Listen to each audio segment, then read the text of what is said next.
গমের ভুঁই। আমি নদীর ধারে যাচ্ছি। এটা গম, রাই। গমের ভুঁই আবার রাই হয়ে গেছে, দেখেন পেকে গেছে রাইটা।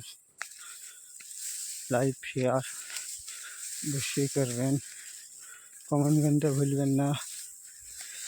দেখুন, আর এটা গহমা, এটা গহমা,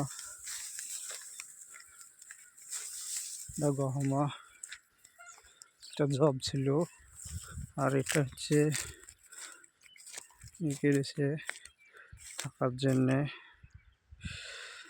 আর এটা মাছ ছেড়েছে, নদী মাছ ছেড়েছে।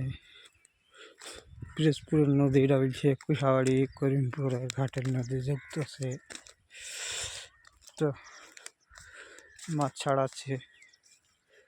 বড় নদী এটা, দেখুন মাছ ছেড়েছে।